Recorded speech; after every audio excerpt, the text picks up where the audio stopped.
Hello. Hello. I am going to read you my predictions for 2025. I know we're already in April, but honestly, it still stands, and I'm just starting my podcast now, but I did write this newsletter back in, did I write it in December or January? Either way, it came like right at the beginning of the new year. And I'm just going to read it, and you can read the full article. I'll have the link for the reading of the article in my description if you're more of a reader. But if you're already here, you're probably more of a listener. So let's dive into it. All right. So obviously, at the beginning of 2024, AI couldn't even make fingers, and it also couldn't do words right. And now that we're in April, I mean, the insane jump that ChatGPT just had with being able to input your image, which other apps had already been doing, but now that ChatGPT has it, it's just such a one-shop all. Like if I have a $20 subscription, I can do so much now, and I don't need to pay all these subscriptions for all these other apps because suddenly there's just this one doing everything, which also increases competitive nature of other apps. So it's just really being a leaderboard of, standards that people also want to meet. Anywho, so back in 2024, they couldn't even do fingers, they couldn't even do words, and now we're way past that by now. So as we stand at the edge, like I said, I wrote this way back. As we stand at the edge of the new year, it's clear that the next 5 years will transform our lives in ways we haven't yet imagined. In that spirit, I'd like to share my 3 predictions that I believe will not define just our relationship with technology, but how we connect, protect, and express ourselves in the evolving digital world. So, number 1, I believe that human error will become proof that you're human online. Think back to early green screens. Effects in movies, when we watch back to it now, we're like, duh, that was a green screen. Like, how did you guys fall for that? Well, that's about to happen to us, where we're going to fall for AI, that like our kids in the future will be like, how'd you fall for that? That's so lame. Like, obviously that's AI. So right now, our eyes haven't sharpened to the next wave of editorial AI. Soon, everything will be effortlessly perfect. Like, everyone can get the perfect shot because AI can design it for you. So did you take a picture with your eyes closed? There's an app to fix that. You want to create a video out of just text, done. The tools for flawlessness will be everywhere, especially in how we connect online, because, that's what society has set as a standard currently. But perfection, I believe, will breed skepticism. In 2025, I predict that imperfections will become a social currency. Blurry images, candid videos, and content that shows raw, unpolished moments will trend because they prove something AI will never be able to replicate, which is the human authenticity. Imperfections will become proof that you're real, and in a world where digital perfection is the baseline, that will be the most relatable and trustworthy content at all. I want to see you sneeze. I want to see you mid-blink. I want to hear your butts and your ums. Maybe not all of them if you're really big on that, but the idea is the computer wouldn't do it. Actually, if you coded it well enough, it could. Butts and ums to sound human. That's besides the point. Anywho, so how might this shape us?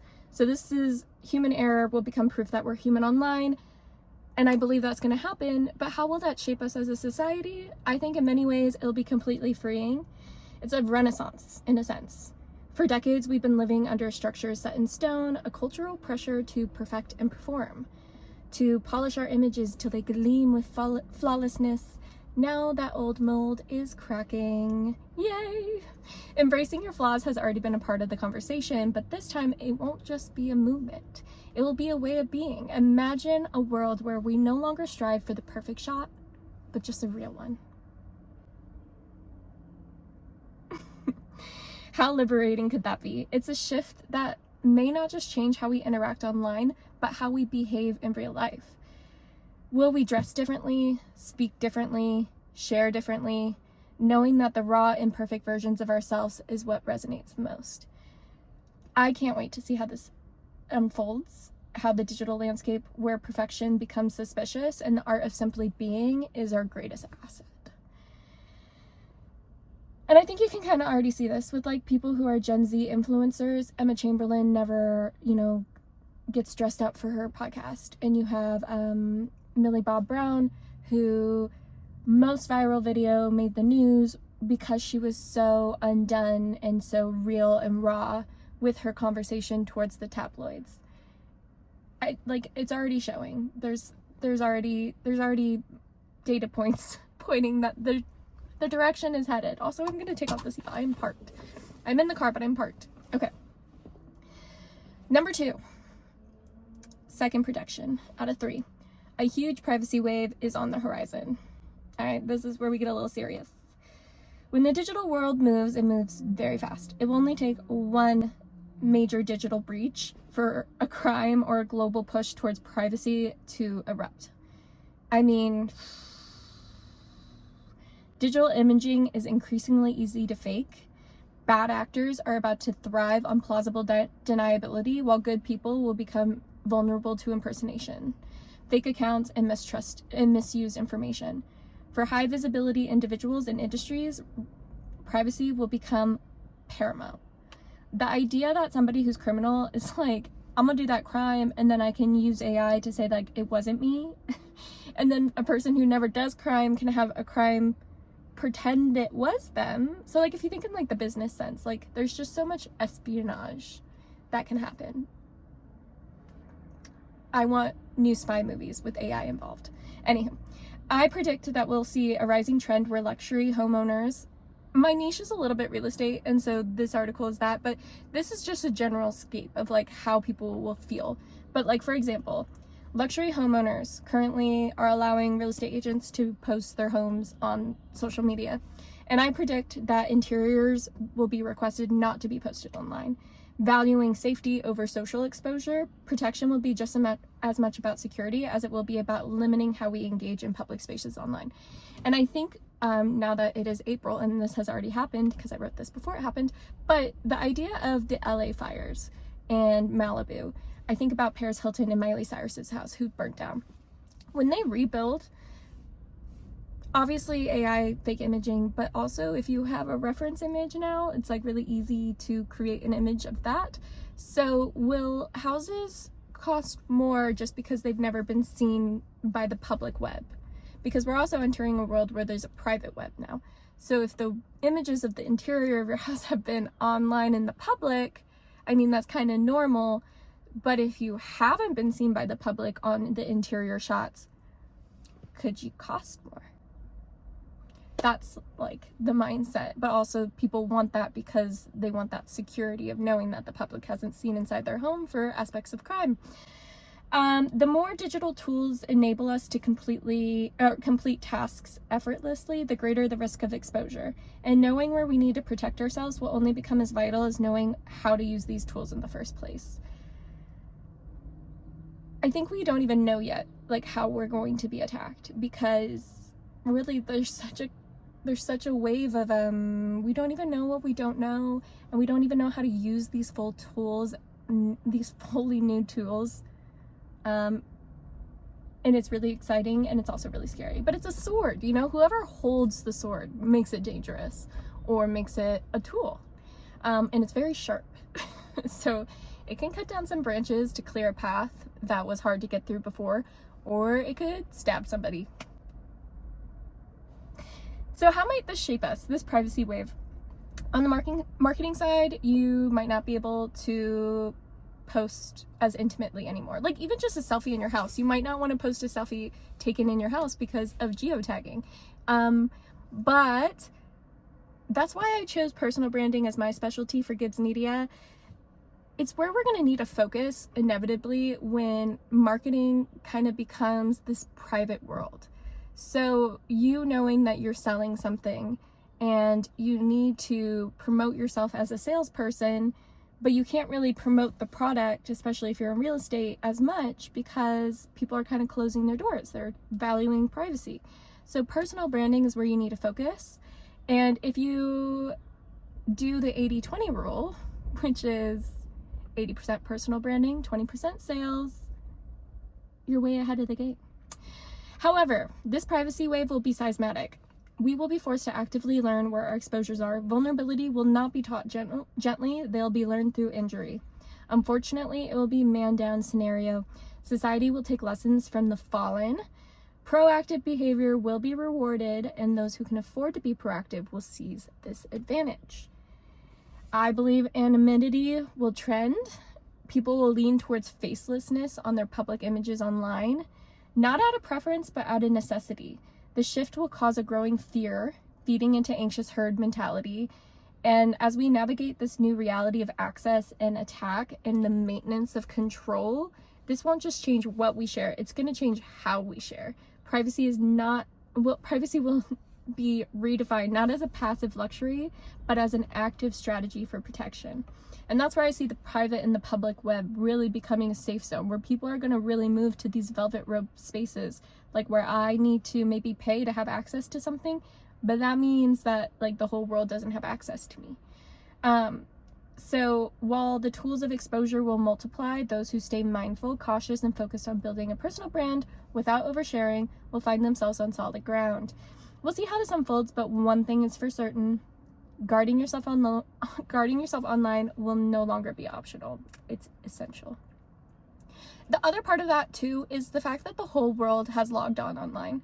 I think in the early 2000s, really it was like 2 countries, maybe 3 countries who really had access to the internet everywhere. Like, you know, like everywhere in their city they had access. They could go to a Starbucks and get free Wi-Fi, and they could be at home and have Wi-Fi and great service just driving. So there's this whole sense of, I don't think we have lived that long with this many people having access to each other on such a global scale. And then on top of that, put in the fact that we're like low-key in a Cold War and there's some political drama, and not that we as regular citizens are, but we can be deployed at any second, and who is being incentivized in other countries to deploy on us or vice versa.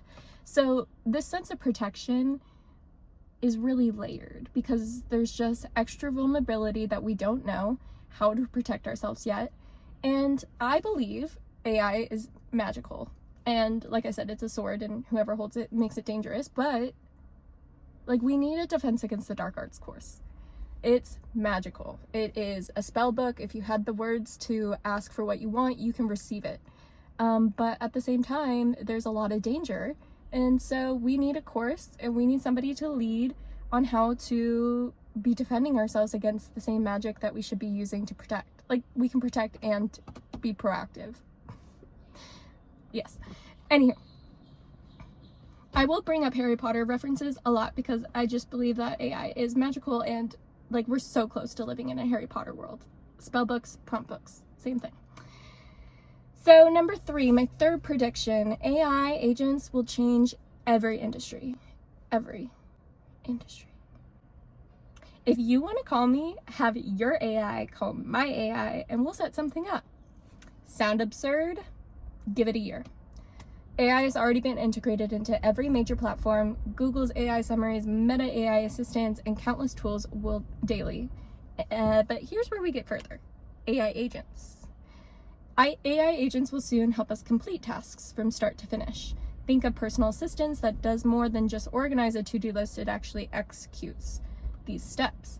These agents will embed into tools that we already use, automating workflow without requiring us to learn an entire new system. Like I said, ChatGPT is like setting standards, and other platforms are trying to keep up. So it's not even just like I need to keep an eye out for what things are going to allow me to use AI agents. It's every tech industry wants an AI agent in their platform. So how do I use it? Because when I think about the current one at ChatGPT, it costs $200 a month, which, whoo, sounds steep. But I was an assistant. I cost $500 a week. And when I look at the cost of that, $200 a month versus 4 weeks in a year, or 4 weeks in a month, 500 times 4, $2,000 a month, like, we are looking at a drastic cost decrease compared to human labor. So, I mean, if you know how to delegate, which is such a skill that you should be focusing on, if you're like enthused by AI at all, you need to learn how to delegate, because if you don't know how to ask what you want, the computer cannot give it to you. And the better you know how to ask, the better the computer will get it done for you. So give it a year. AI agents will change every industry, and they will help us complete tasks from start to finish. For example, social media. Can you imagine Instagram not integrating AI to schedule mass posts or automate content strategy? And they already even have you can make a little character of you. So the question isn't if they'll do it, it's whether or not they'll protect the job ecosystem that's tied to these tasks. The next few years will automate the paper pusher jobs first, freeing us for higher level opportunities, which is great. I mean, I'm excited about this. And I know that's a little controversial to be so on the side of it, but I'm kind of who wanted those jobs anyway? Who looked forward to having that job? Now we have the ability to have the computer do that job for us, to do something that we really wanted to do. We can all be business owners, but obviously that means we all need to support local businesses and not big corporate businesses. So then over the next 5 years, paper pusher jobs will become first. And how might that shape us? This one's interesting, and there's a person walking by, so I'm gonna pause for a second. It's really loud because my windows are down. And I'm kind of embarrassed still, so we'll see. He's getting into his car, so we're good. And he's she totally is recording herself. Yes, I am. This one's kind of juicy though. How might it shape us? You may not like to hear this, but what I see is a generational structure shift. Oh, he's got back out of his car. Oh my gosh, I thought he was in it. Okay. I'm gonna wave. That's fine. We're good. I wonder if he can hear me whispering. That'd be awkward. The social anxiety I just had. Cue Dochi. Anxiety. My windows are pretty down. He could definitely hear me. Gotta wait. Okay. Thank you for holding. All right. So how might this shape us? Obviously, AI is going to change every industry. How might that shape us? You may not like to hear this, but what I see is generational structure shift. We are about to lose a sense of hierarchy as we now know it. For decades, success has been tied to expertise, years of expertise, and slow methodological learning. Methodical learning. But when information is not fully accessible, when information is now not only accessible, but tools exist to execute on that information, the corporate agenda of speed and efficiency will triumph. If you know how to get the job done, you'll be rewarded. If you know how to get that job faster than anyone else, you will be even more rewarded. So this is already showing up in education, where the cracks are becoming impossible to ignore. College systems built on 10 plus years of systematic education are crumbling because of AI. Assignments that once assessed knowledge can now be completed instantly with the right prompts. The same failures and inefficiencies we see in education will soon appear in businesses. AI tools will challenge how we measure value, and success will shift from who knows the most to who knows how to delegate and use the tools the best.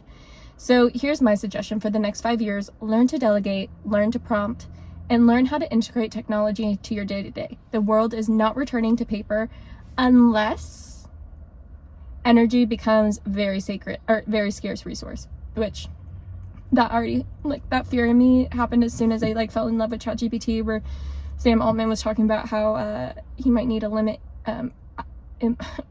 computes. Might need to limit computes for individuals, and then how do they distribute out? And it's well, yeah, I guess medical should have it more than me, just a regular human. But I'm so sad by the possibility of that.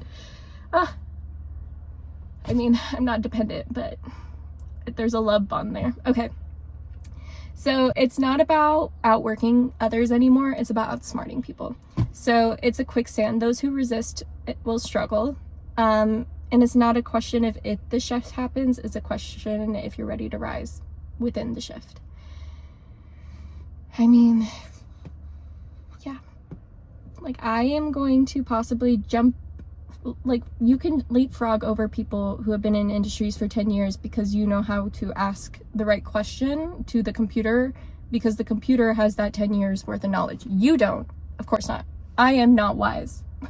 I do not have the wisdom of years of experience in an industry. I am only 27. So what I have, though, is AI intuition and very good skills at delegation. I am the oldest child, and I love telling people what to do. So AI is very we vibe. I love telling them what to do. And so because of that, I can gather the wisdom of 10 years of experience, because that has been recorded, published, and the internet knows it. I think what will be interesting too is how much people use it for their day-to-day work currently. Obviously there's some conversations that need to be had about what should be security-wise not put into ChatGPT, which formulaically is very easy. All you have to do is create variables like math. Like, instead of saying your client's name, you just say client like code word, or vice versa for anything. Like, create a code word and just know what that variable is on a little sticky note on your computer and physical. But besides that point is, what was my point? The variables, ChatGPT, privacy. I forgot. It'll come back to me maybe. I don't know if you have all that time. Pause. Think about this for a second.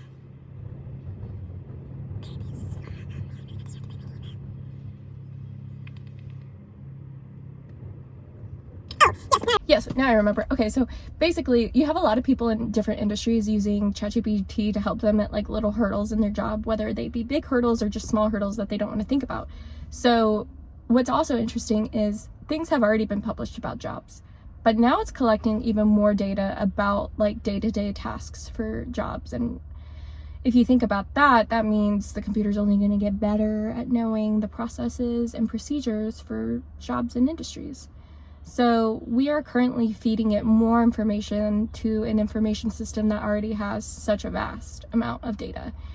And how will that affect us as agentic AI is coming in at the same time? I think it will be positive, but I'm on the pro side. Obviously, there's going to be negatives. And I think people freak out about losing their jobs the most, but I'm like, I think I hear a lot on the internet how people are not happy at their jobs. I think there's a lot of people who are happy at their jobs, but could we be happier in our jobs? And then can we ask AI how to make a job we're happier with? The answer is yes. You can ask AI to make you a new job. That's another thing. Like, how many things can you ask AI to do for you? Be more creative, period. Just be more creative. Ask it for your deepest desires. Do you even know your deepest desires? Okay, so we're gonna end this out. I have lots to talk about. There'll be a lot more episodes. I'm actually gonna try to post every single day because I already have an archive of newsletters ready to tell you. None of this has to be scary. Change, especially at this scale, will naturally put us on guard, and you should be on guard. Fencing. But we'll seek authenticity because trust will feel harder to come by. We'll limit exposure because we'll value protection more than ever. And we'll adapt to new tools that can both help us and harm us, choosing, hopefully, to use them wisely. My hope is that we move into this next year with strength and resilience. Let's view the future not with fear, but with hope. Hope that we can use these tools with integrity and intention. This is the time to learn not just how to wield AI offensively for opportunity, but defensively for protection. We can't control the world we live in, but we can choose to make a home out of the spaces we occupy. Let's move to 2025 with purpose, balance, and an open mind for all that's possible.